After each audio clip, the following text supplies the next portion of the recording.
Monday, February 5th, Full Blast Radio. We here with another one, Real DJs Matter podcast. Indeed. My brother Reboot in the building. What up? Always. To the chat. DJ Found Hornet. Reboot Radio, Full Blast Radio, man. This is how we do it, y'all. Every Monday. Talk about music. Talk about culture. Talk about little stuff in between, and chop it up with dope hip hop artists. You know that are feeding our culture well with talent, real hip hop, and that real substance that we always need. You know what I'm saying?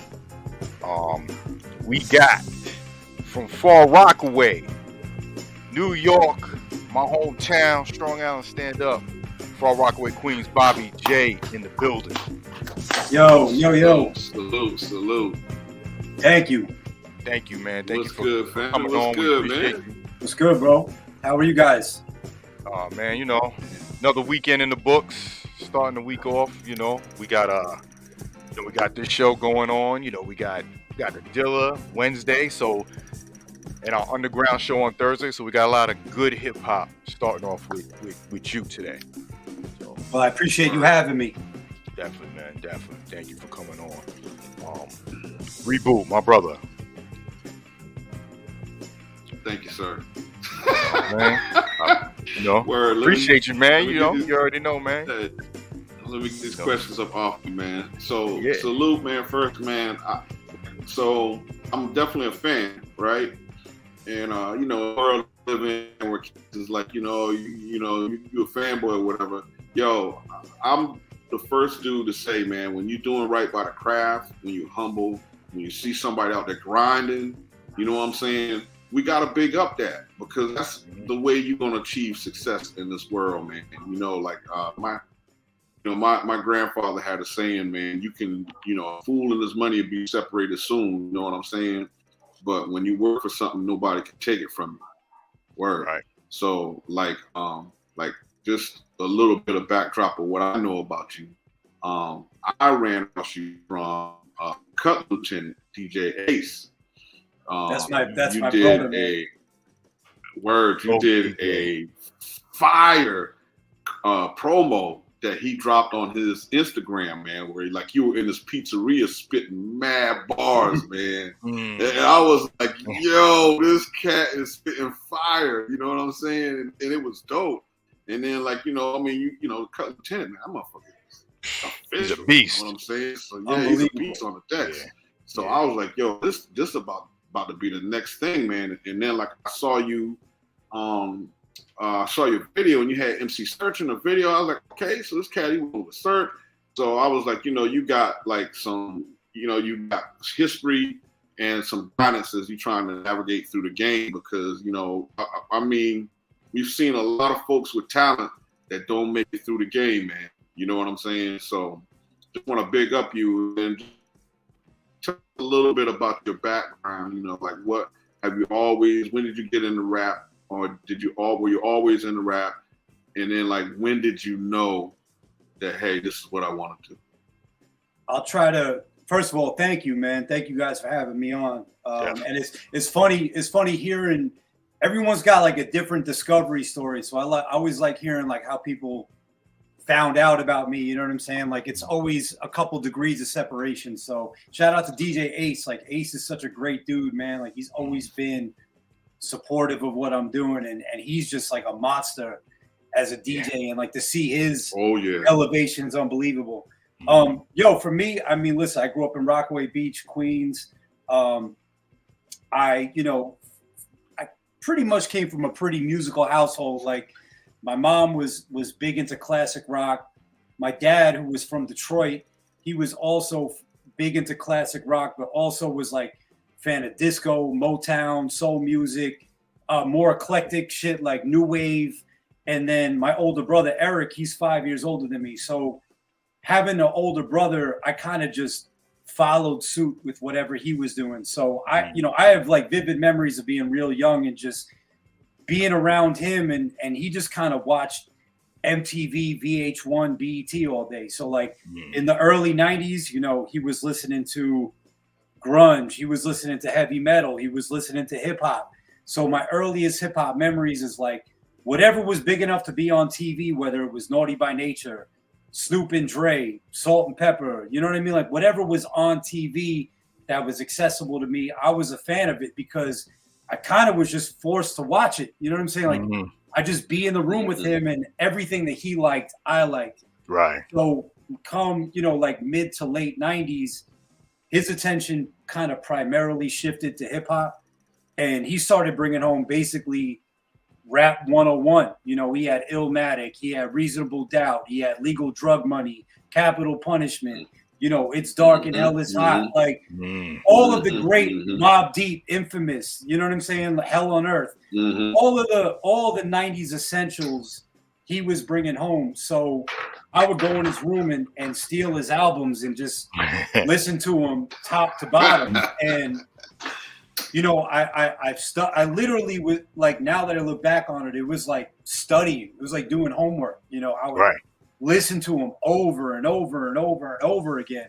And, you know, it's like, it's committing things to memory and repetition, like started to make me understand why certain rappers were the best. So like listening to Capital Punishment, like that was like an aha eureka moment for me, because I started to understand the technical side of it and the technique that he was doing.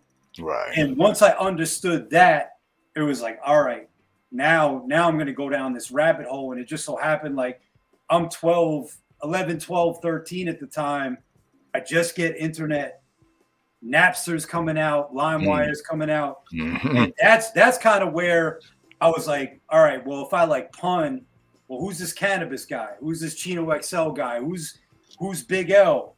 Right. Who's you know, just like, and then the super underground, like Copyright and the Megahertz and Apathy and all these guys. And then on top of that, I started going back in time, you know, because I'd hear Pun talk about how Cool G Rap was his favorite rapper. Right. Like who's Cool G Rap? Who's Rakim?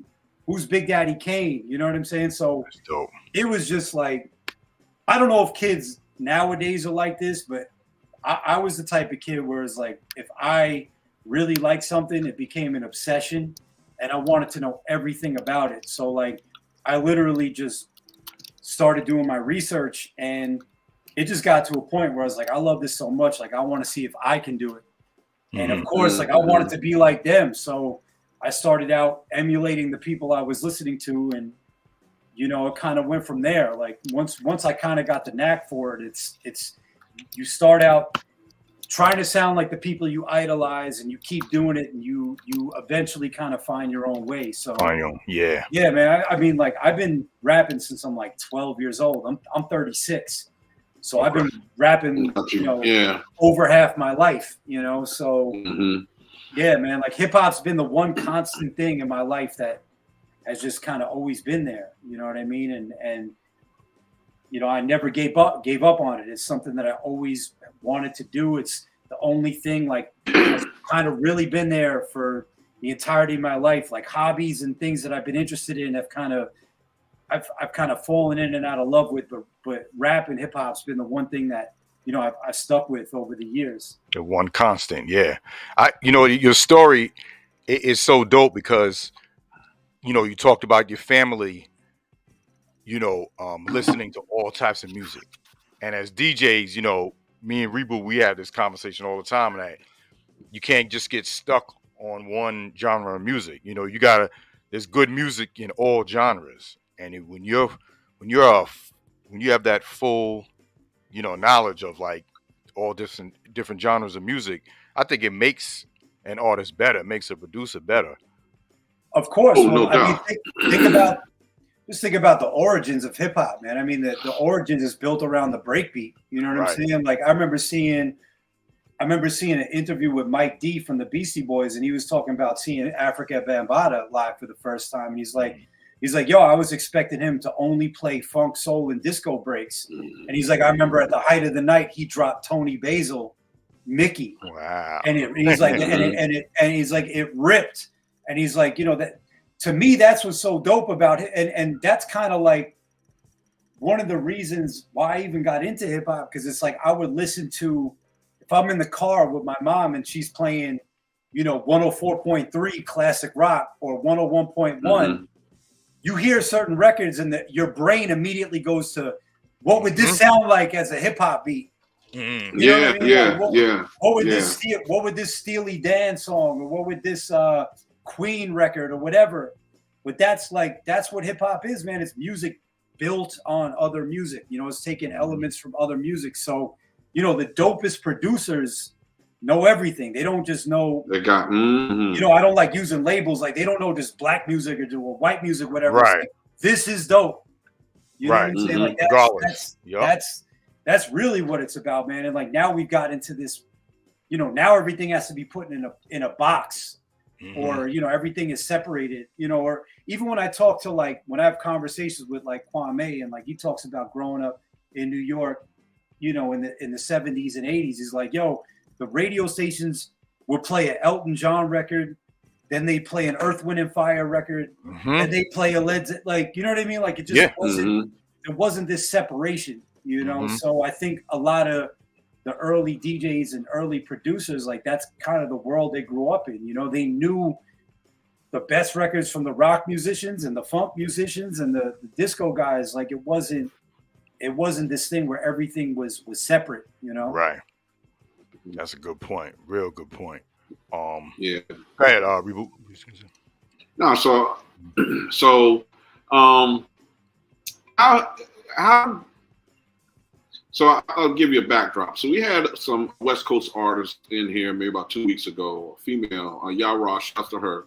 And she was discussing navigating on the West Coast, and it was like the West Coast energy seems a little more receptive to me. But she opened my eyes about maybe, it's not so much for a woman, but like in your situation, you're on the East Coast. We had True Triller on here last week, and he was like, discussing that, you got to find people with the right energy. How are you navigating through that world, as you're making your way? Or you're not even, like, I'm just listening, saying you're talking to Kwame. I mean, so you've been embraced, by, to me, a lot of the folks that have already made their way in the game. So, that's another feather in your cap. But have you run across things that, people try to change your message or change your tone and tell you, you move like this, we'll work with you? What's been your experience so far trying to navigate? I mean, I definitely have gotten to a point, I think, as an artist where, like, I'm way more comfortable in my own skin. I feel like I'm at a point now where it's like, I'm going to do it the way I want to do it, or I'm not going to do it at all. And I think that just comes with time. Like, there was definitely a time in my life where I was making records that I thought people wanted to hear, or like try to present myself as something other than like who I actually was as a person. You know what I mean? Like, just trying to, just didn't really have an identity. It's just, I think it's part of the natural growth of being an artist, being a songwriter. It's like the talent was there, the ability to rap was there, but I wasn't comfortable with the person I saw in the mirror. It was like, well, if I'm going to be a rapper and I'm going to be accepted, I got to rap about this. My image has to be like this. Right. And it's like, nowadays, it's like, if I'd rather someone hate me for who I am than love me for who I'm not, I guess. You know what I'm saying? It took me a long time to get to that point, though. It's like, and it's just growth as an artist. It's like, I think the hardest thing as any artist, like whether you're a rapper or whoever, is trying to translate who you are in real life onto songs. You know what I'm saying? Like, put your real life experiences, making stuff in your own voice. And I think when you play the industry game, and it's different now. Like, now it's more of an independent grind. But I remember being younger and like going to meetings with labels and stuff like that. Like, people always want to steer you in a certain direction, or they tell you they kind of want to take everything. So you was hot. Yeah, they want to take everything that's cool about you and change it, you know. And for me, like the minute, all I can tell you is, you know, the minute I stopped caring about people's opinions and the minute I started doing what I wanted to do and what felt right for me, and tried to be the best authentic version of myself that I could possibly be, that's when people started to care about it. You know, it's like, it's weird, man. It's like a girl, you know, you can't let her know she likes you, you like her. You know what I mean? You know, it's weird, man. Like, it's weird how things work like that. It's, you know, you kind of just got to not give a fuck and just do it the way you want to do it. And people, I think people respect that, you know. It's like, I'm going to do this my own way. And if you like it, cool. If you don't like it, you know, go to the next. You know, you don't have to listen to it. Yep. You know, it makes it easier to me to accept whatever happens. You know what I'm saying? Rather, you know, you're going to, when you're dealing with the game, you're uncertain. You don't know whether you're going to win or lose, but you know you're playing. When you start compromising your integrity, though, it makes it tougher to deal with if you lost. You know what I'm saying? Because, you know, I mean, to me, this game is not one. It's a war. You know, you have different battles. You drop a project. That project's a battle. Is this project going to be successful? What I deem successful is this project going to be, you know, oh shit, I got to go back to the drawing board. But it's easier to deal with when you know that, hey, I approve this project. I know I put my all into it. Yep. But yeah, but I'm good with this project, and you know, okay, well, people don't like it. Fuck it, let's go back to something else. But you know, I think, you know, you got the attitude, you got the skills, you got the folks behind you. So, you know, I'm wishing you well on that journey. So let's talk a little bit about your projects, man. You right now you got some shit burning up the chart, man. Let's talk about that a little bit. Yeah, I mean, I got a couple out right now. The most recent one that came out pretty much a year ago was a project called Radio Days that I did with a producer named Neff, nice, who I met through Static Selector. And me and Static had done a project prior to that. So yeah, Radio Days is the last album I put out. Super proud of it, man. Like I have a really great working relationship with Neff. We got cool over the past couple of years, just in passing, and then we started doing music together, kind of like just by circumstance, because I met him working on an album I did with Static called Endless Summer. He was like the engineer on that project, and he ended up producing one song on my first album. Then he ended up doing 2 bonus songs on the Endless Summer album. And then I ended up doing a song on his first solo album as a producer.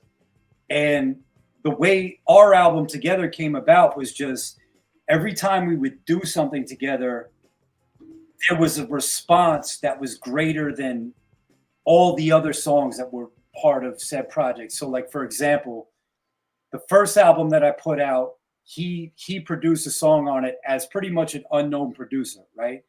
And on that album, I had guys like Kwame, I had Static Selector, I had Jake One, I had a bunch of big name people at the time on the album. And I remember I was listening to DJ Premier on Shade 45 one day, and he started his show off with the joint that Neff produced, and it wasn't released as a single. It wasn't a song that I was pushing. It meant that he listened to the album, and that was the one that that's he liked. the cut he liked. And I almost crashed my fucking car. And I was for real, right? And I was like, God, Premier. Like he opened the show with it. It was a random album cut, and it was by a producer that was an unknown at the time. And I was like, wow, that's crazy. You know what I'm saying? Like, out of all the stuff he could have played, he played that one. And then we did a couple more records, and things like that just kept happening. It was like, you know, we put out a song on his debut album, and it like streamed through it. Like the streams on that one song eclipsed his entire album. And it was just stuff like that. We're like, yo, man, like there's a synergy here. Like there's a compatibility with me as a rapper and you as a producer that people like. So it only makes sense for us to make an album. So we put out the album Radio Days. I chose that title because it's the title of a movie that I think it's a Woody Allen movie that was actually shot on location in Rockaway Beach, and it's about the old school days of radio. In the movie, it's about the 30s and 40s, but that title kind of resonated with us because we could remember, you know, we're kind of like the last generation of kids that grew up listening to terrestrial radio where like it actually made a difference. Like I remember being a kid and listening to Flex and you wouldn't hear the new JayZ joint until he dropped it. You wouldn't hear the new, Nas joint until it was played on Hot 97. You know what I mean? Like the DJs were still the tastemakers. So I wanted to make an album that was kind of reminiscent of that time period, like make songs that sounded like, everyone had the summer banger. Everybody had, the commercial record. Everyone had the song for the girls or the story song. You know what I mean? So I structured my album around kind of that time period in my life where, just radio and television kind of dictated the taste in the market, before, you have this democratic system now where it's like, all right, it's off to the races. Just go on YouTube and Spotify or whatever and find whatever you like. And there's just millions of songs out there. You know what I mean? Like I kind of wanted to take it back to the time of where there was actual curators, telling you like, this is what you gotta listen to. This is what's hot. Yeah. Not just real DJs. Real DJs. Real DJs. You listen to the station. Like I say it during my sets. I said, DJ, you used to break records. You used to break records, man. So, I mean, I know Tiger owns a station. I own a station, and we're not paid for play. We play with fire. Right. So now I got a joint from you. It's you and Planet Asia, and I think Sky Zoo. Yes, it just dropped. Yeah, dropped. Yeah, that's actually the project I was talking to you about. Oh yeah, so that's a single. So the artist, the main artist on that single is J57. So me and J57 got 3 joints together. Well, he just dropped the deluxe version of his album. So on that album, I have 2 features on there. I got a song called Holy Ghost Fire, which is me. It's me, him, and DJ Rome's. And the other one is Making Stacks with Planet Asia and Sky Zoo. And they're both are fire. I like. Now I hadn't heard his project, but I heard both those tracks, and I'm actually playing them on my station as well. So ups on those. Yeah, they're dope. He's a good friend of mine, man. And shout out to Planet Asia, Sky Zoo. Like I really respect those guys as rappers too. So it's an honor, man. It's an honor to be in that kind of company. Yo, what's crazy is. So you about to say it. I mean, you want go ahead and say it. You beat me to every week, right? We've been making connections with every guest that we had on here. So you just did a joint Planet Asia. Yara, the female MC we talked about from the West Coast, she's down with Planet Asia's management or record label. She did a joint with him. The week after that, with True Triller, he did a joint with Yara. So it's like every MC, the last 5 MCs are all connected. Don't forget Rex.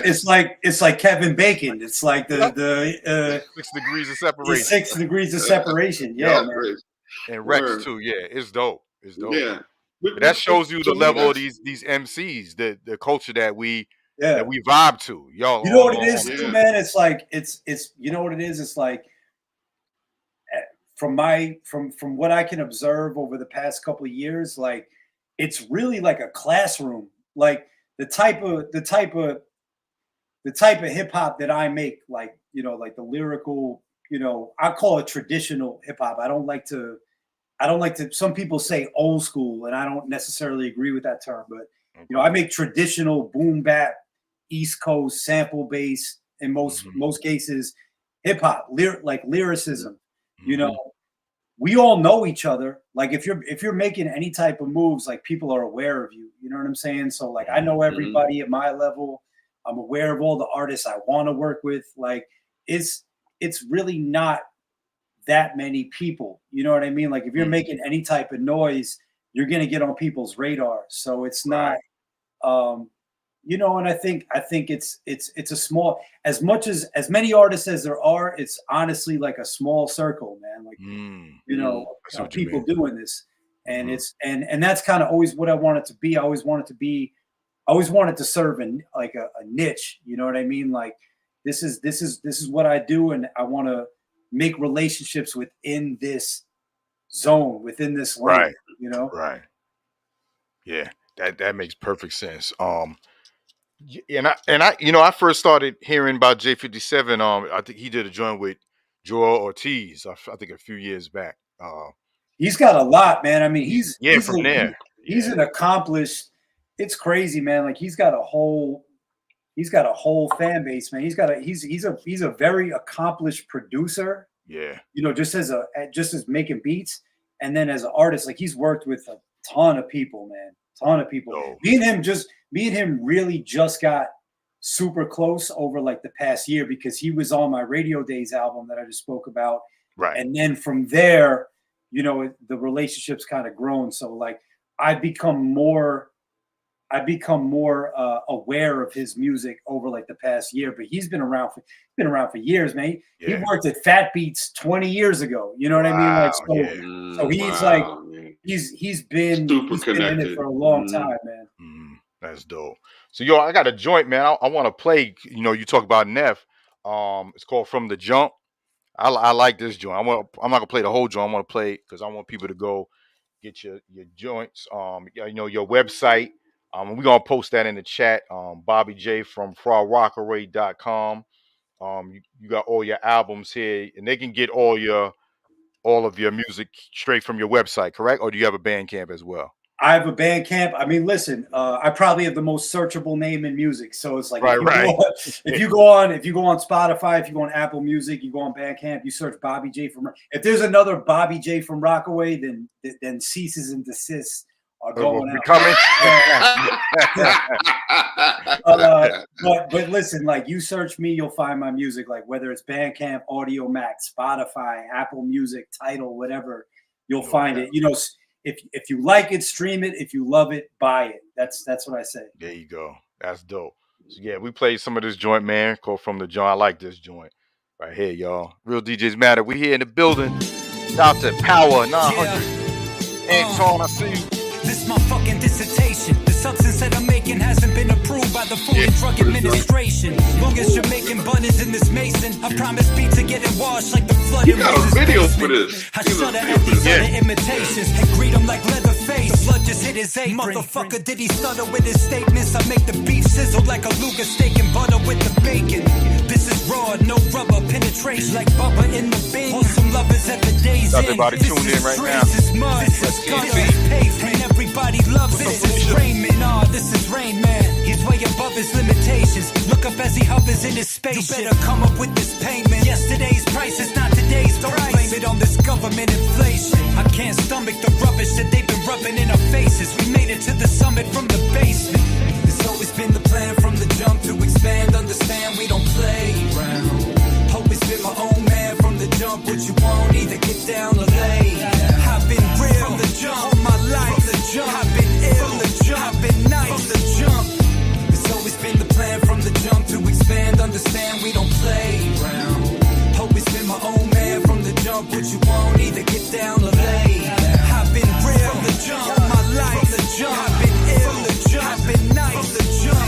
2683 Jimmy 57. Me and Neff and Bobby J, we moving like the new 18. 18 plus 6 years. I've been right. Special ops, I'm on assignment. I work him and he climbing. Fuck what you thought. My uncle send him in to murk him for. Played a modern card. Paid as fuck. I work the pen now just for sport. Fucking algorithm. Let the rhythm hit him. Analog. I get plaques with Harry Fraud. Now address him as a god. Most versatile and most prolific. No limit like a folk spin and get him gold. Ghost ridden. I cut him off. No, he is not my homie. His new music 7 levels below me. I'm in the gym like I'm Kobe. Work with Premier like Adobe. I'm now a monster like Toki. I spell it out. Fire. Gym like a Kobe. Yeah, I heard that bar. Yeah, man. That's dope right there. When was that one released? That was January 2023. 2023, right? Yeah. Yeah, that was dope. And you got the visuals for that. You Bobby J, same name on YouTube as well. Like you said, if you see another one, cease and desist will be coming. Someone said Bobby J reminds me of Slug of Atmosphere. Yo, that's a huge compliment, man. I got a joint with Slug from Atmosphere with it's me, Slug, Copyright, and a dude named Impulse. It's called Prize Horse. My boy Count Fifth produced it. Check that shit out, man. Dope. Check that shit out. If you like Atmosphere, check it out. Yeah. Oh, definitely. Okay. Definitely. Yeah, I'm gonna look for that. What's your writing process, man? Like, what do you write to the beat, or do you make it fit to a track, or do you do both?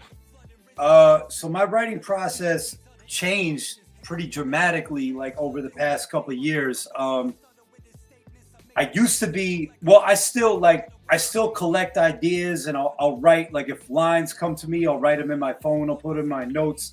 I'm always, the gears are always turning. So I'm always thinking of stuff, and I'm always putting stuff down. But most of the time I will, so you can't really see right now, but I'm in my studio. I got my mic right here. Usually I'll load up Pro Tools and I'll put a beat in Pro Tools, and I don't physically write rhymes down anymore. What I'll do is I'll usually load the beat up in Pro Tools, and if a bar comes to me or two bars come to me, I record it right away. Okay. I try not to write it down, because I'm very OCD. It's like sometimes I get obsessed with how things look on paper. And when you get obsessed with how things look on paper, you're not actually thinking about how it sounds. So one thing I've learned is if I come up with a line or two lines, I record it almost like a knee-jerk reaction, and I get to hear how it sounds. And if I like the way it sounds, if I like the way it feels, then I know I'm going in the right direction. So a lot of times verses might just start with a word, or it might just start with one line, and I build on top of it until I have a full verse. And some people will say, well, that's not, I don't write. I look at it, it's still writing. It's just that the pen and the paper is the middleman. You know what I mean? Me actually recording it is kind of writing it in real time. It's like I could delete something, I could go back and change it. Right. But I'd rather say it as it comes to me, and because I feel like, music is about feeling, man. It's about how it makes you feel when you hear it. Yep. So it's gotta hit me a certain way in order for me to keep it. And like I feel like once I kind of adopted that methodology, my music took a step up. You know what I mean? So I've always just been like, if it comes to you, if it feels right, if that's kind of, if the voice in your head is telling you to say that, that's what you should say. Like the music really guides how I'm saying something, what I'm gonna say, and I just go from there. Yo, I think like with DJs too, like I don't know, Reboot, you do the same thing. Like we'll be doing a set, like it's nothing themed, and we're just rocking, we're going off the vibe, and then I'll create a project out of something that I didn't even think about until I'm in the moment doing it. You maybe did a blend. Yeah, you did a blend, and then it makes you think of a project. Yeah, right. Then you just get that inspiration. Yeah, and then from there, like you said, then you build on it. So that I'm doing that project. Similar. Like you didn't write it down to prepare it. You just did it. It's like there's just certain things you can't plan for, man. It's like sometimes I'm writing a record or I'm writing a song, and it's like you have an end point in mind, but an idea comes and it takes it in a whole different direction. And it's like you can't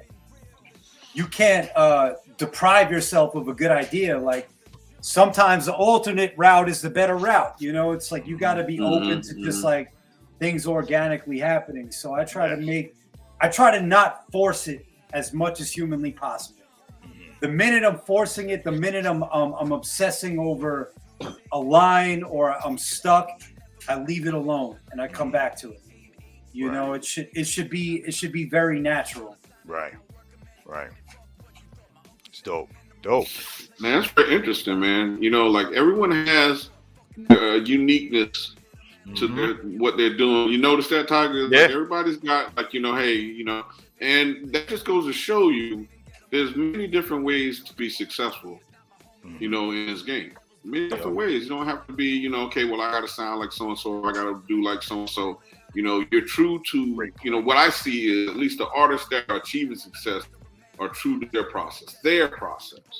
You know what I'm saying? They're true to their process. So that's a great point about, like you said, all the MCs we talk to, they go about it a different way. And, you know, what's been the problem is what? Everyone trying to be like somebody else. Everybody trying to look like somebody else. And then you're making throwaway trash music that don't get any kind of longevity because they're not true to who they are. They just trying to do the look. They're trying to be this. Oh, I need to make the radio drum. I need to sound like Drake. I need to sound like little so-and-so. And it's like they get pushed out of the way because there's nothing there. I think when you go that route, it's like you could have success in the short term. It could work, but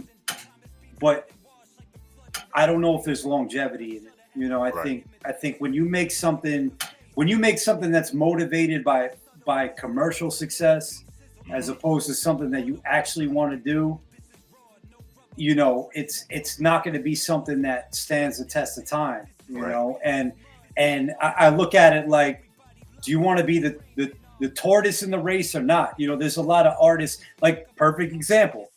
Last night, Killer Mike won 3 Grammys, right? And he's been around for 20 years. You know, he's never had any major chart-topping singles. Right. You know, obviously, like, you remember him from the Outkast days, like The Whole World and like stuff like that. But the majority of his career, especially with Run the Jewels, like, he's just been in an alternative lane, you know, and forever. Yep. It's a marathon, not a sprint, you know, or even an artist like even like an artist like Pusha T, man. Like, obviously he had commercial success, but you know, these are guys that are building core fan bases and core audiences. Yep. And a lot of times the artists that, you know, are around for 20, 25 years, they've cultivated a fan base, and they feed that fan base and they feed that core audience. And it's not necessarily about being the biggest guy. It's about, you know, building a loyal fan base of people that are going to stick with you and support you over the years. Right. You know, and those are the guys I look at, you know, and sometimes it's not always the rich path. It's not always the sexy path. You know what I mean? But that's, you know, that's, you know, that's how you build a career doing this. It's like people feel connected to you, and they come to you for something specific. Yep. So you're not in it for the quick hit. You in it for the long haul. Yep. Well, I mean, dude, I'm 25 years in, man, and I feel like a baby. I know a lot of people that are 30 plus, 30 plus, 40 years, you know, and it took me 20 years just to get a semblance of an audience. Right. You know, and people don't understand that. Like it's the grind is real. You know, they say it takes 10 years to be an overnight success. Like, you know, it's true, bro. Like, you know, I've been doing this for a long time. And you really gotta love it to be doing it as long as I have. You know. Yes, you do. Yeah, the love. When do you do a lot of show? Have you did any open mics? Like I used to do a few open mics near a few Far Rockaway artists too. This was years ago. I can't remember their names, but used to do them by the Coliseum in Hempstead. With this company that would do open mics. They would have K Slay, rest in peace, host it. And what was your history with like man, I've done every type of show imaginable, man. Right. Like, I've done shows where there's 2 people there and they thought it was something else. They weren't even trying to see a rap. Like, they thought it was, I don't know. They thought it was comedy night or something. Right. It might as well have been comedy night because they're like, "What the fuck is this? I didn't come here." Yo, man, like, name a show name any type of show, I've done it, man. Like any opportunity to get in front of Mike, right? End of the week. I used to do end of the week, dope. I've done, you know, like I've done like end of the week. I remember Bowery Poetry Club used to be a big spot. The Pyramid Club. Oh, Pyramid, man. Wow. I used to love the fucking Pyramid Club, man. Pyramid Club was the shit. I used to book my own shows at the Pyramid Club. Nice. That was like a place they'd be like, yo, pay us $150. We'll send you a bartender. We'll keep the bar and you can keep the door money. And I used to pack that place out. Like, nice. Nice. Man, like, yo, like I've done every type of hip hop show imaginable. You know, I've done great ones. I've done bad ones, man. Like, I feel like it's part of the grind. Like, you got to be willing to get on stage and perform for 10 people like it's 10,000, you know? And it's like, I mean, shit, like I've done shows in recent memory that are, you know, were like 20 people there, you know? But it's like, yo, like, sometimes those are the best shows. Sometimes those are the ones where, you know, you make fans, man. Like, I don't even know how to describe it. Like, you know, probably the dopest show I've ever done is like, right before the pandemic, I opened up for Little Brother at Brooklyn Bowl in Las Vegas. Nice. Packed house. You know, so I've done shit like that, and I've done shows at, you know, some spot in Brooklyn where, you know, it's like people don't even know there's a rap show about to happen, you know, like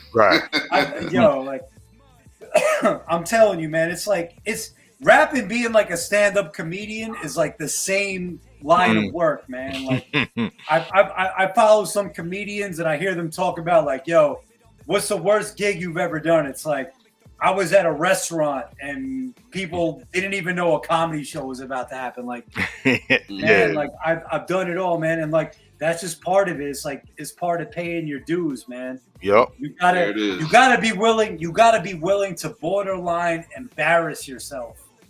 And that's how like, that's how much you want it. Like, that is like the gauntlet. Like, if you haven't done that, then you haven't paid your dues, as far as I'm concerned. Right. I heard that. That's what's up. That's right. Tell fuck out of here with the bullshit. Or go into an environment that's completely hostile, where it's like somebody might try to fuck me up if I get on this stage. Right. Yeah. Straight up. Fuck it. And you get out there and you turn them. Yeah. You go out there somewhere. and show them, yo, this is. I've done shows in spots where it was dangerous for me to fucking be at. And I got to go on stage like whatever. Like, I'm good. Like, either I'm gonna get fucked up after I get on the stage, or people are gonna love me. And thank God, like, people have always loved me. But it's like, that's what it is, man. Like, if you're not willing to at least do that, then you should not be a rapper, bro.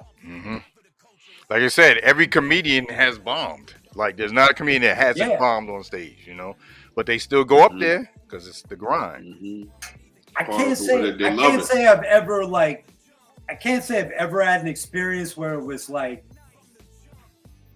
a complete bombing, but I've been in situations where people have been completely indifferent to like what's going on, like almost like on background noise. You know what I'm saying? So right. It's, you know, that is 100% part of being an artist, man. Like, you gotta do that shit. I'd be the reason said I had a white cup thrown at my head at 13 years old. Yeah, man. Look, you go to Apollo, they don't care if you a little Lauryn Hill coming up, they will boo you. No, they're gonna hit you with that Sandman shuffle. That's it. Get out of here. Yeah, it could be rough. But yo, the ones that stay the grind, you know, they're the ones that get respected, you know. So 100%, man. Definitely, man. So what shows you have anything coming up? As far as live shows, not right now. Oh, actually, yes, I do. February 20. So I put out an album in 2022 called 718-2313, and it's with an artist named Hush out of Detroit. And it's basically a meeting of the minds. It's like Nice, yeah. It's half New York, half Detroit. So we got Right. DJs from New York, DJs from Detroit, rappers from New York, rappers from Detroit. So I spent a lot of time out in Detroit, and I've come to love that city. I've come to love the people out there. So, And up on February 24th, there's an event called Dilla World in Detroit, yes. where they put on a showcase. They put on a show out there, and we're booked for Dilla World. Oh, So that's I'm dope. Nice. gonna be out there February 24th with my boy Hush. So I'm looking forward to that because, you know, it's Dilla, it's Premier to me. You know what I mean? Like those are, you know, two of my favorites, man. I saw so you know the picture I used for the flyer. You chilling with Premier. What was that? And I need to get one of those before I leave this planet. Yeah, man. You know, Premier's like, first of all, sidebar, like Premier's my idol. Premier might, you know, if I can isolate one person that's maybe the sole reason why I do what I do, it's Premier and the records that he produced. You know what I'm saying? So I got to meet Premier a couple of years back when I was telling the story when he first played one of my joints. Yeah. He was at a spot called Fat Buddha, and I got to meet him at this spot called Fat Buddha in the Lower East Side, and I introduced myself to him, and he knew who I was. He said I was dope, and I probably could have died a happy death. Yeah. After that conversation. Right? Now, me knowing Static and me knowing Neff, Static is obviously very close to Premier. And me and Neff put out our album last year, but Neff has had a working relationship with Premier for like the past 2 years. So much so that he's pretty much become his right-hand man. Like, you know, Nice. he does all of his engineering work, all of the Brady Watt bass stuff, all of the YouTube videos that Premier does where he's breaking down his production techniques, like all the classic songs that he produced. That's all my boy Neff. You know what I'm saying? He's behind the scenes working with Premier every day. So I've been lucky enough to be around Premier a couple times at this point. I want to say that picture that you guys picked was from a mini documentary that me and Neff were shooting when we just released this album. So we did a mini doc about the recording of the Radio Days album, and Premier was kind enough to let us use his studio for the backdrop. Nice. Oh, that's Nice. So, you know, it's like, I mean, this is surreal shit, man. Like as a hip hop fan, like getting to shoot, you know, footage in Premier's studio. He came in, he hung out with us, getting to talk to him, you know, just being in his presence, man. It's like, there's no words. There's no words, man. And like the fact that he even knows I'm an existing person on planet Earth. Right. And you know, I get to talk to him is crazy. But the last time I saw Premier was right after Christmas, and it was for Neff's birthday, and we were all in this cigar bar in the city, and I got to sit next to him for like 2 hours and have a conversation with him. Nice. And it was just, man, like you'll see that if you go on my Instagram, it's right there. It was Premier, Static was there, Terminology was there, my boy Dom Dirty, UFO Feeve, bunch of people. And we were sitting next to each other, and man, this guy was showing me pictures in his phone of his family. He was telling me stories about him working with JayZ on 1,000,001 Questions, and like, yo, it's just, man, like, you know, it's just certain moments you never, you know, if I would have told myself as a 13-year-old kid, man, like one day you know, you'll get to sit next to this guy and talk about all the records you love that he produced, and you know, him just, you know, we weren't even talking about at one point we weren't even talking about music. We were just talking about family and just life. Yeah. I was talking about my Aunt Kitty who passed, and he was talking about his grandmother and his mom, and showing me pictures from like the 40s and 50s. Like, I don't know, man. It's stuff that you can't, you know, you just got to kind of revel in the moment. Like, man, this is this is crazy. Yeah. You know what I'm saying? And for him to like tell me like, yo, I think your music is dope and we're gonna work together one day. That type of shit is, yeah. I don't know, man. Like it's you know, when I say it's not about money, it's not about fame, it's not about any of that shit. Like that's what I do it for. It's because I looked up to guys like that, and for him to even validate my existence is crazy to me. It is. So, you know. Yeah. That's that energizes you to you want to work even harder, right? After you know that happens, you like super hyped up, or you just like, okay, I know I'm on the right track, or you know, it's like, yo, music is like I'm in a car and the gas tank is on empty. I'm running on fumes, and you're driving along the road, and all of a sudden you see a gas station. That's like my meeting with Premier. Like, oh man, like I hit it. I'm in the desert. I'm on Route 66. I'm in the desert, and I hit a gas station, and I'm running on gas fumes. Like, yo, man, you know, doing this takes a lot out of you. It's a hit emotionally, financially.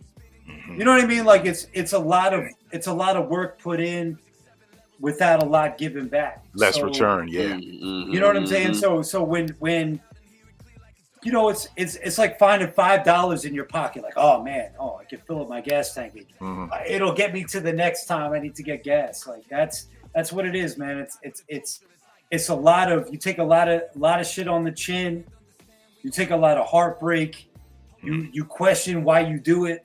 Should I just stop? Should I even be doing this? And then out of nowhere, there's these little wins. There's these little looks that keep you going. Like that's literally what being an artist is, man. Like that's the only way I could describe it. And I'm sure it's the same being a DJ.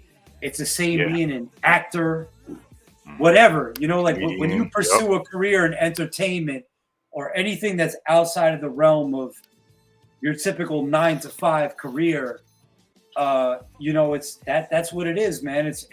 It's starvation, and then you get a little food. Starvation, you get a little food, and then when you make it, people act like, oh man, this happened out of nowhere. Nah, man. Yeah, they have no idea.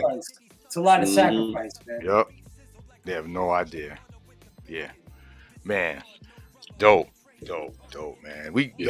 That's why we do this. You know what I mean? Like we don't have hundreds of people in here, man, but the people that come through and support Full Blast Radio and Reboot Radio, man, they come through and support. And those are the real ones, man. They see what we're doing, and we're trying to, you know, just keep the culture going, man.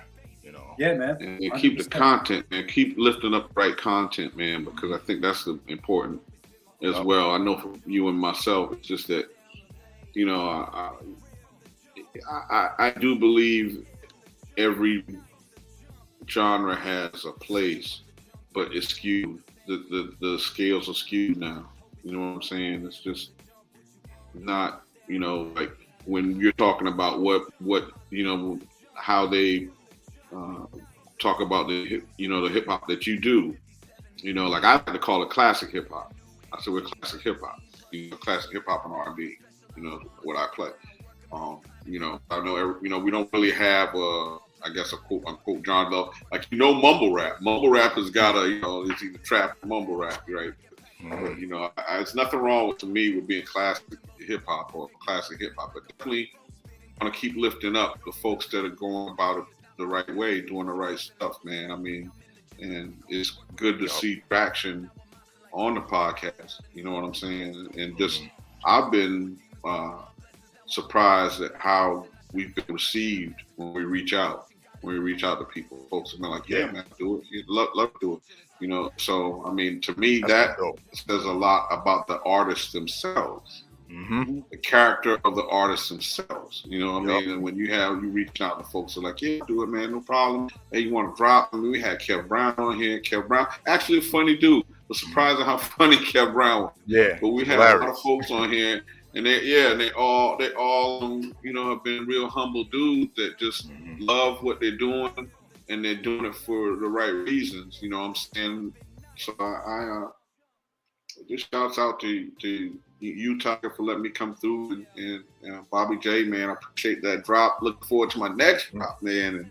Hey, man, whatever you need, man. Whatever you need, man. Yeah. Whatever you guys need. I'm gonna keep rocking your stuff, man. Like I said, as a matter of fact, I'm probably gonna. That's probably gonna be the. We doing deal. I was about to say, you know, I like to do on Underground Railroad. So me and Tiger do a raid train on Twitch called Underground Railroad. Actually, he does it. And I just gotta see. You gotta watch me. I'll give myself a title. You know what I'm saying? I'll move out the damn closet. Yeah. So his raid, I got a spot on it, but it's called Underground Railroad, and it's dedicated to, you know, artists that are out there doing it the right way. But we're doing this Dilla theme. I saw the message in the group chat. So. Oh yeah, but you know, Producer Bob J. Lens over Dilla Beats. Oh yeah, you know what I'm saying? I'm telling you now. But like I like to theme it like a certain artist, like, you know, every week, especially if it's like a birthday or, you know, celebrating their life. Don't want to say celebrating their death. So, you know, obviously Dilla is Wednesday, but Thursday, we, you know, I'm not gonna play all Dilla, so I definitely tell the DJs, yo, mix it up, you know, play everybody, but, you know, throw some Dillas in there. So, but we, you know, definitely be playing your joints in rotation as well. Thank you. You know what I'm saying? Folks, go out there, make sure you cop this man's material, even if it's just, you know, okay, look, man, I'm gonna cop this because, you know, I can't get the whole catalog, but I can get something. Because you know, you gotta support. Rob. Yeah, you gotta support real hip hop, man. I mean, like we all talk about, you know, how we, you know, where we think the game is, or problems or the holes that we see in the game. But this is how you help move that needle. You know, you go out there and support. You talk to a gentleman like this, man, and you see where he's at, how he's, you know, very humble, but at the same time hungry and working hard in the game. You know, he's you know, be able to see that needle move. When the needle moves, industry sees that needle move too. So come through support. Definitely, man. Definitely, thank you, man. You know, for taking the time to come through and chop it up. Anytime anyone come back, like, you know, got any more new projects, so, you know, you want to debut something, you know. Yeah, you want to get the word out, man. We'd love to have artists come back for sure. So just, I mean, you know how to get a hold of us now for sure. So, you know, I'll be reaching out, man. But yeah, anytime, you know, like you about to have a new project out or something, man, hit us up. We put it in rotation. We'll chop it up on Twitch. We'll have you come on. Like, I think we're gonna have Y'all Rock come back because her project drops on Valentine's. Yes. Valentine's Day. Yeah. So we're gonna have her come back to discuss the project that Monday. So yeah, when you know you got something in the works, man, hey, we support. Love is love over here, man. You know, it's just genuine. We love what we do. We love folks that love the craft and love, you know, hip hop music. So, yo, man, I appreciate it. And like, I got a lot of stuff in the works, man. I got a project. Well, I got 2 projects in the works. I got a project with my boy Dom Dirty, that is probably like 90% finished right now. And I've been also working with an artist named Little Vic a lot as well. And you might have seen. He's a very accomplished producer, but as a rapper too, he's absolutely unbelievable. We just we have 2 singles out right now. We have a single called Duck Sauce that came out about a year ago. That's where I heard it from. And we got a single called Onassis that dropped on January 12th that just came out. Man, if you haven't checked out Little Vic, bro, this guy is unbelievable. He's, as a producer, he's worked with everybody. He's worked with Pharoah Monch. He's worked with Lil Fame. He's worked with he did the Royal Flush Sean Price project that came out last year. Freeway, Petey Crack. Yo, man, I'm telling you, my boy Little Vic is if you're a fan of lyricism, if you're a fan of boom bap beats, please check out Little Vic. Me and him have basically an album's worth of material, but I'm not sure what records yet are going to be for our project versus his project versus, he's got a producer project. He's got a project that he wants to do me and him. He's got a solo project that he wants to produce for just me. So we have a lot of stuff in the stash, but we're starting to release some of these records now. We have a single out now called Onassis. Check it out. He's crazy. He's crazy. No doubt. He said, DJ Seth Mix said, production is crazy. Sick album. He is crazy. So I'm very excited about what I'm going to release with Little Vic this year. And on the flip side, my boy Dom Dirty is an incredible producer as well. Me and him released a joint not last year, but the year before, called DMX Energy. But he's got 2 albums. It's basically a production compilation, both albums. He's worked with King Crooked. He's worked with Millies. He's worked with UFO Feeve. He's worked with Paul Wall.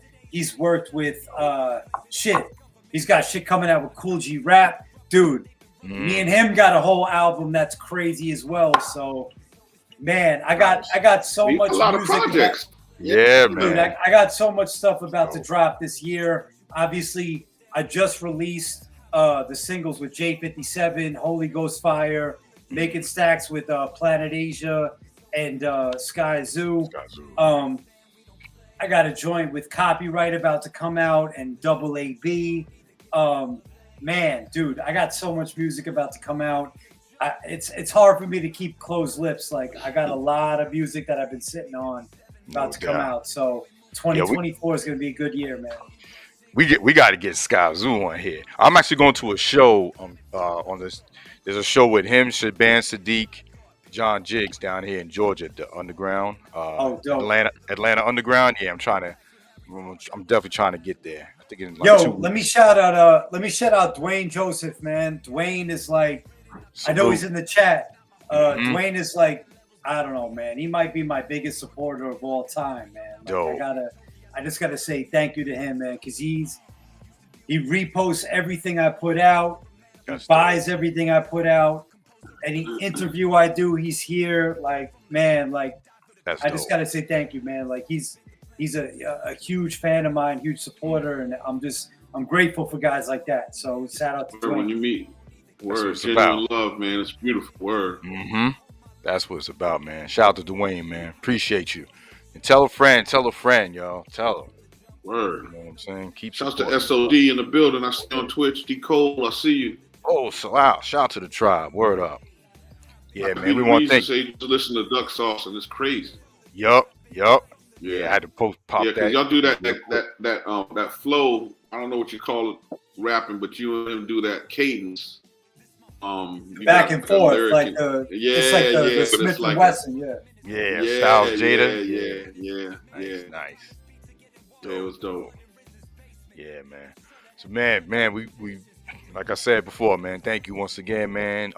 Everybody, please go support this brother Bobby J from Rockaway.com is the website. Word. He's the artist. Go subscribe to him. YouTube, get them YouTube up. IG up, brother. Once again, thank you so much, man. Thank you, guys. Man. Salute. We appreciate you, man. Definitely, man. Anytime, man. You want to come back? Let us know. Word. Salute. Word, man. Oh man, dope, man. It's a big shout, dope man. Shout out to the DJ Brown Horn at Reboot, man. Setting that one up, man. Word up. Another dope artist doing it right for the culture, man. That's what it's about. Word, I agree with that, man. Humble dude, man. You always like when you meet somebody and they're just authentic. That's what I'm saying. You want those folks to win, man. Right. You want them to win, word, because they're doing it right. You know, like listen to what he was saying, man. Like what he said, any chance to get in front of a mic. Yup. You know what I'm saying? Nobody putting them on. He earning it, man. He grinding it out. So yeah, you want to see him win.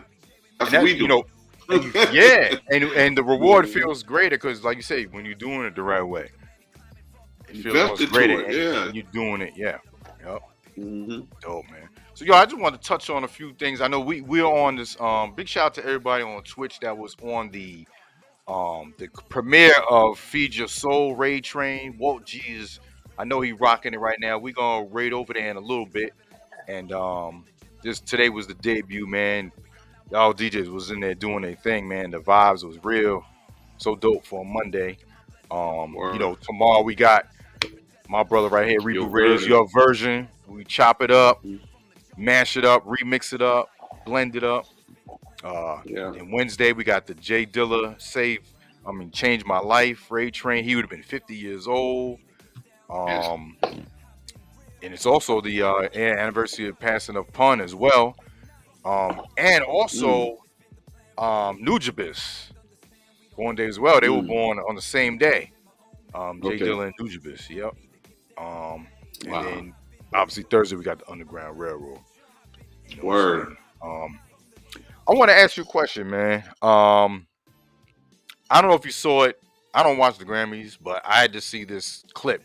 So Jay-Z did a Grammy speech, and he basically was like telling the Grammys about themselves. He got on stage. He won a Dr. Dre some type of award that was named after Dr. Dre, and he went in talking about he was like, Will Smith and when you said Fresh Prince and Jazzy Jeff won an award, and they boycotted. And then I did the same thing, because the Grammys, you guys haven't got it right, but you try, you guys are trying. And he goes, you guys, there's people up here that that get the award, and there's some people that are in the category that maybe they deserve to be in the category. The crowd was like, oh shoot. And he was like, hey, he's like, I'm sorry, if I'm sound like I'm a little nervous, but I get a little nervous when I tell the truth. Yeah. And then he goes, yeah, and then, some people that maybe should have won an album of the year that never won it. Now he's talking about his wife, Beyonce. They win all these other Grammys for the singles, but didn't win the album. That's kind of weird, So we hear you, we appreciate what you're doing, but just do it right, do better. And then then all you heard about all the other stuff, Killer Mike getting arrested. I don't even know what happened with that, but it's kind of crazy though. What do you think about that? Because we always was like, well, I know me, I was always like, Grammys don't define what we do in this culture, because the people on that are now I don't know who's on that board, but the past I could say 47 years hasn't been anybody on that Grammy board that's really about that gave a damn about rap music. Right. So they don't define like what they're calculating. Like it's kind of like now that you want a Grammy, that means you're cemented. Which is like, to me, like, nah, we know artists that been cemented, they ain't never got a Grammy. So. So, I'll say this, man. I think where Jay-Z's at, he can say whatever he wants at this point, right? Right. You know what I'm saying? So you don't give a shit. But, I give him his props for going up there and saying things he needed to say about his wife. You know what I'm saying? Where he felt like she was slighted in the game, and rightfully so. I mean, let's be honest. The reality is these vehicles were, they're not made or designed for hip hop and R&B music. And I think that's the biggest, it's reflected in how the awards given. Right. You know what I'm saying? And then I would probably say it's some politics behind the scene, you know what I'm saying, as well. They come into play. But I mean, it's not like, like you're looking at record sales or you're looking at whatever. When, like you say, your singles won Grammys, but the album didn't win Grammys. I mean, it doesn't make sense. Right. But, I think, this is like older, we talk about a grown up Jay-Z now.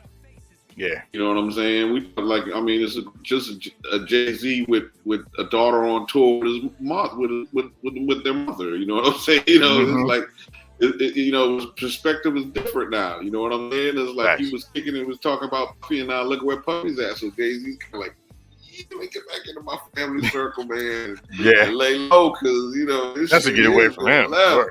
Yeah, get away from him, man. These cats running around here acting a fool. So I think it's interesting that, you know, we saw him, you know, really be an artist that was, you know, hungry for anything. You know, motherfuckers in a grass skirt out there on Hawaiian Sophie shit. That was his grind. Kind of like what we talk about Bobby J. What have you done to earn it? Did whatever you had to. You know, because of, you know, the real Jay-Z was the guy that, you know, reasonable doubt and all that. You know what I'm saying? But how he got put on was Jazzo and the Hawaiian Sophie. You know what I'm saying? So, and if you go back and look at the video, I mean, like, you know, he looked like, you know, damn, I'm on some clown shit, man. You know what I'm saying? But it is what it is. You know, this ever dude is perform hot them right now. songs. Yeah, exactly. Yeah, this dude is hot. And he put me on, so I'm gonna go out here in this damn skirt. And I'm gonna say shit. You know what I'm saying? If he could remove that like they do on Men in Black with that flash to everyone, he would. Going so fast, yeah. Never would have existed, no doubt. But I just think, man, me and you had a conversation about KRS's position on this and all of that. I think, you know, we got to figure out what we're going to be. You know, like, the reality is we can't be a separate. We need to be inclusive. But when you're talking about being inclusive, does that mean that you have your own and we include them? Or do we, you know, want to take over something that was never ours to begin with? Right. And that's the decision. See, unfortunately, we can't all agree, period, as it stands anyway. So you know, it's always going to be one side, whatever side you fall on, it's going to be that other side.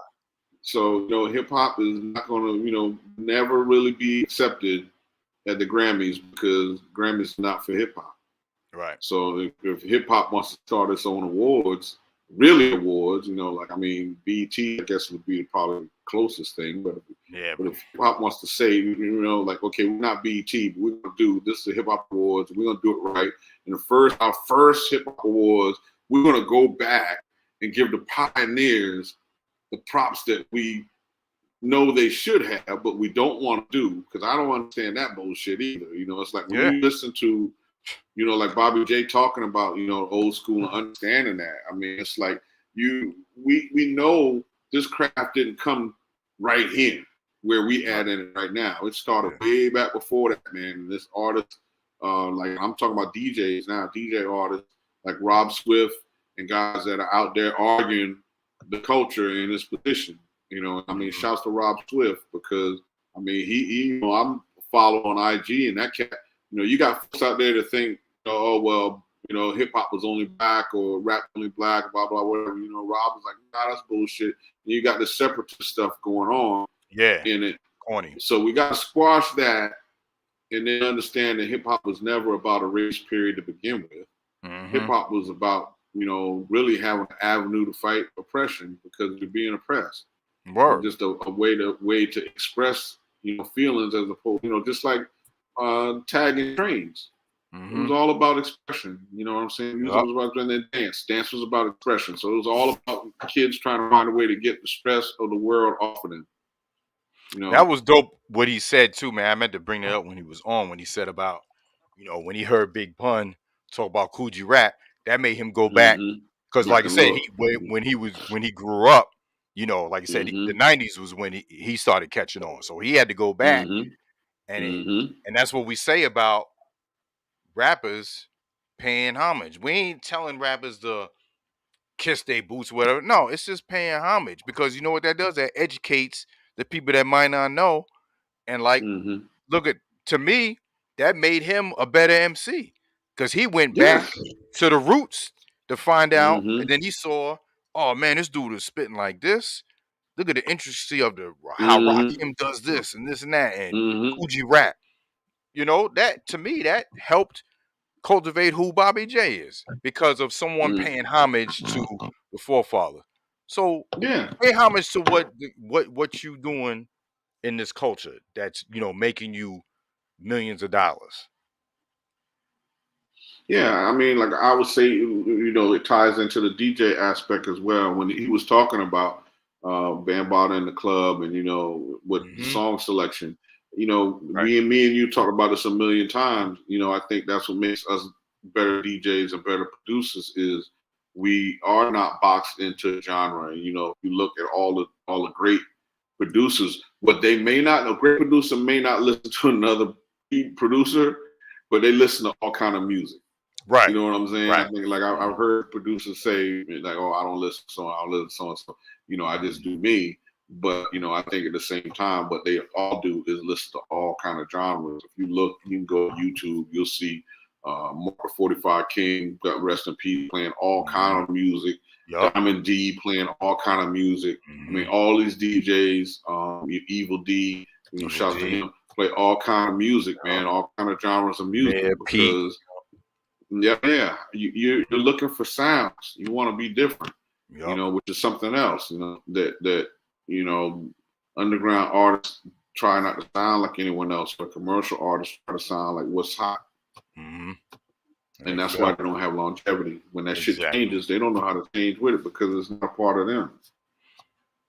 I used to call it microwave music. I'm gonna call it George Jetson music.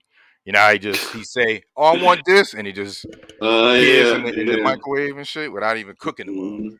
Like that's how disposable that shit is. So yo, real quick, speaking of, well, I don't know if disposable is a good segue, but I want you to hear these two beats, right? I'm only gonna play like a minute of them because I do want to raid Walt G at around 9:30. We got about 10-15 minutes. I want to play these two beats. I'm not gonna play them in full. We want you to hear them, and then we're gonna come back and we're gonna talk about something real quick. All right, so check this one out right here.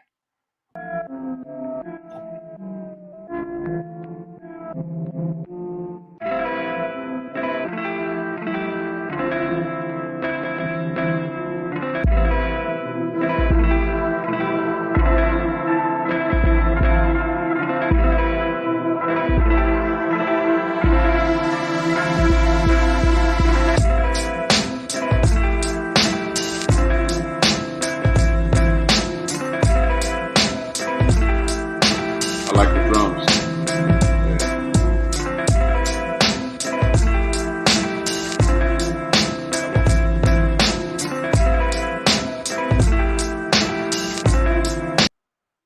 Okay, here's the second one.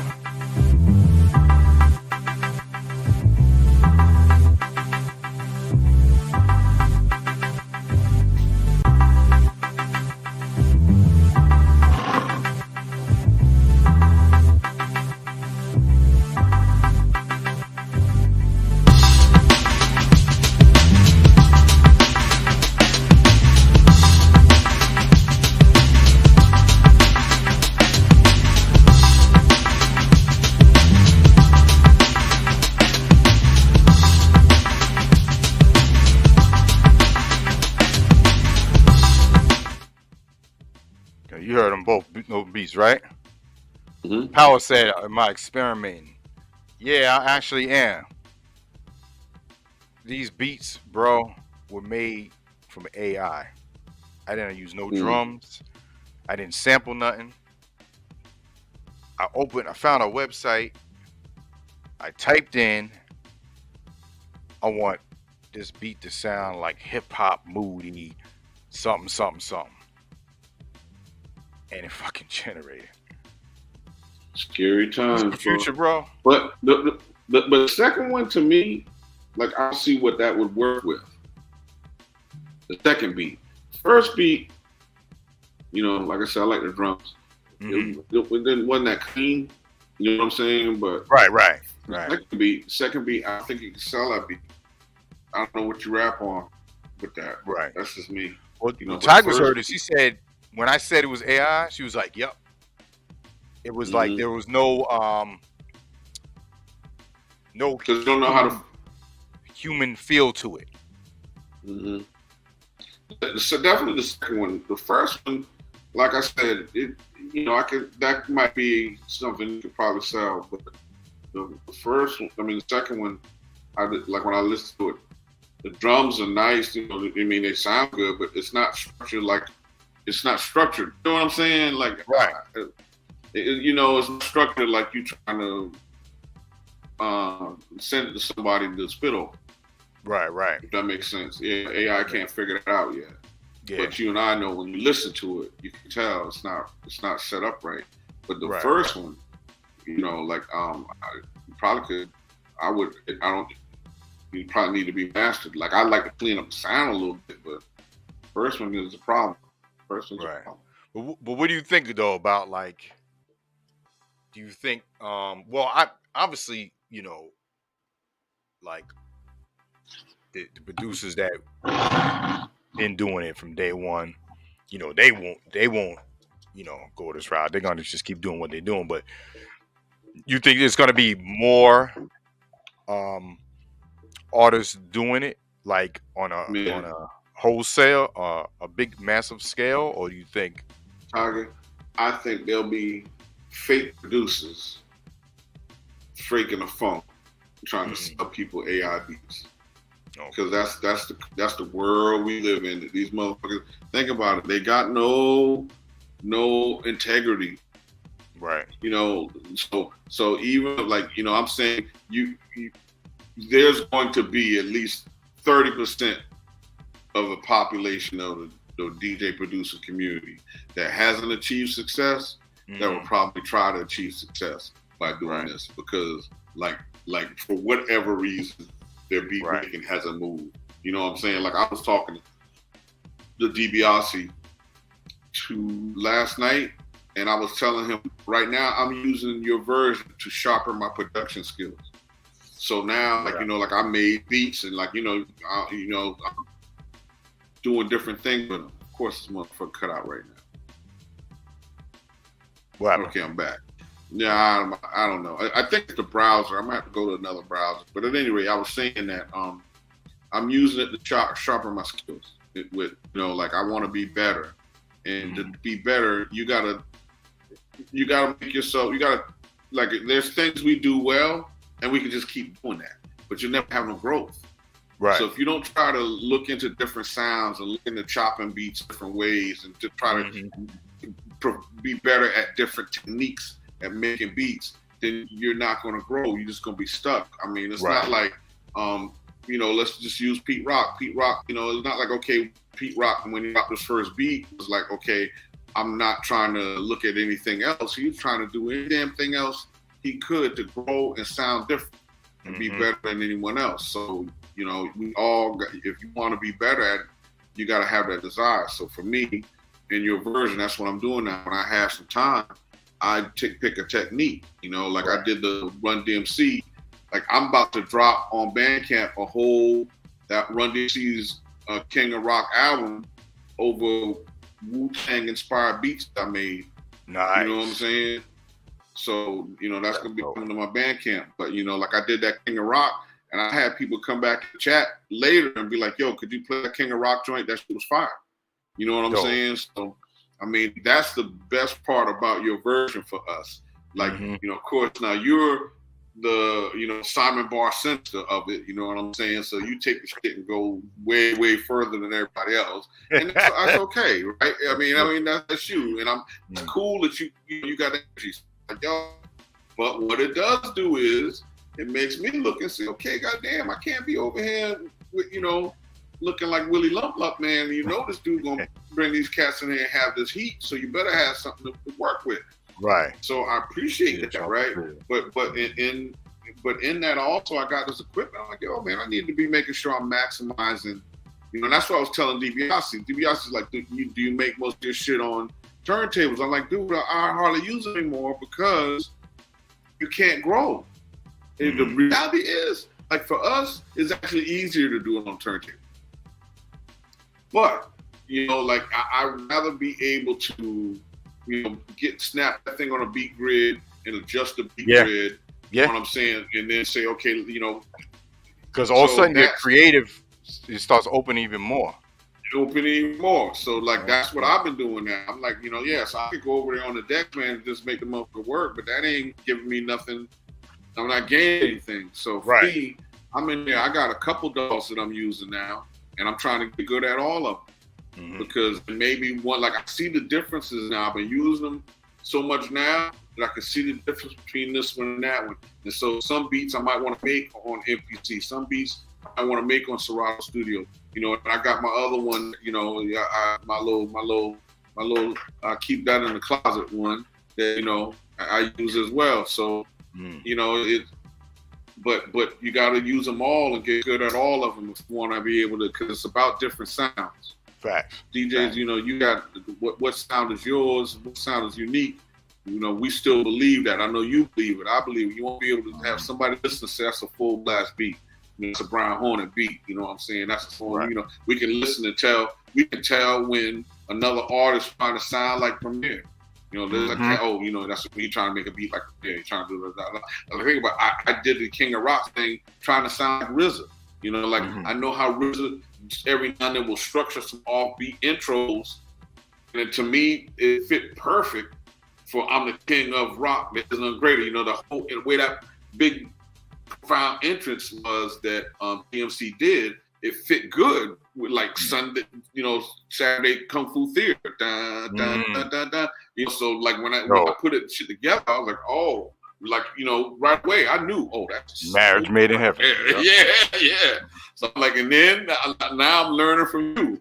Aha! I got a project. I'm about to make a damn project. Yep, you know what I'm saying? So yeah. I'm trying to finish this Jada joint for tomorrow. I might just run the whole Jada project tomorrow, but I don't want to force it. I got a few joints I need to finish. I'm with you. Yeah. I'm just carving out beats for the rest of the album, for that Run DMC album. Then I'm gonna strip down the vocals. That's what's up. Shout out to Maddie. Maddie's in the building. I see you, Maddie. How you doing, Queen? Good to see you. Maddie always coming with the attitude. Come in with the side eye. With the side eye, right? Come in with the side eye. Come on, Maddie. Come on, Maddie. But man, good to see you, girl. We appreciate y'all, man. Always coming through, ladies and gents. Real DJs Matter, man. That's how we do it, y'all. Every week, man. We chop it up, talk about music and life, man. It's dope, man. It's dope. You know, before we close out, that's what was dope, man, about like all of these interviews. You know, we talked about, you know, what they did with their craft and music, but we also talked about life things. And when he said him and Premier was just talking about their family, and Premier's comfortable showing him, you know, pictures of his grandparents, and bro, that's love, bro. That's you know what I mean? Like, people, man, like word. It's like living in that moment, like cherishing that. It's dope. Yo, before we get off the air though, I'm gonna ask all the listeners, whoever listen on YouTube, on Twitch, anywhere out here that you listen to the sound of my voice, if you know Rob Swift, tell Rob Swift Brian Horner's trying to get with him, man. I'd love to have him on the show. Dope. Word. Yeah, legend. I would love word. And I mean, we had a lot of artists on here. We've had some DJs, but I would love to hear some of Rob Swift's stories, man. See if we can get him on here. So I'm working on it, Tiger. So that's what's up. Hey, I got a few DJs of mine that I hit up too. I'll let you know. Okay, that's what's up. But yeah, I'm working on that one, man. I love to have Rob Swift on the show, man. And he's a very outspoken and articulate brother. And I would love to, you know, just hear his journey, man. That dude was DJing on ESPN, man. Come on, man. I want to hear about that experience, right? Great. I mean, so there's a lot of stuff I like. I love to hear that one. But I definitely have to have 4 or 5 drinks to calm me down before I get on the camera for that one. Yeah, right? Super hyper. Yeah, I'll be super hyper. Word. But anyway, man, I appreciate you, brother. Man, you already know, bro. My brother Reboot in the building. That's how we do it. Maddie, man, you got me laughing. I'm reading your comment, but I'm thinking, why you got a taser in your hand? Why you got a taser in your hand? What kind of love is that, man? That love comes with a taser. Oh, I'm Latin with a weapon. Yeah, with a weapon. I say that tigers all the time. Yeah, have a weapon in your hand, right? Come with a Trying weapon, to cut man. somebody. Yeah, you want to tase me? You know, baseball bats and throw shoes and shit. Come on, man. Word, chancletas. Yeah. Oh man, big shout out to everybody over there. We appreciate y'all. Maddie, BMW, D Cole, SOD. BMW's in the building. I be the reason. Thank y'all so much, and my YouTube family, Power 900, Anton in the building, salute. Yes, I will be, if I'm not live for the J Dilla tributes, I will upload it for y'all so y'all can check it out because y'all know Boo 2B. Or just come over to Twitch. Like I said, Wednesday, we rocking come to Twitch, all day man. long. Yup. Shout out to DJ Seth Mix over there as well. And yeah, we'll see you on the next one. Word up. Go downstairs and eat, man. No doubt, my brother. My rubber on, man. I'll see you in them streets. Word. Salute, my G. Appreciate you, brother. Man. No doubt. Chat room. Much love to you. Let's go kick it with Walt G. No doubt. Salute.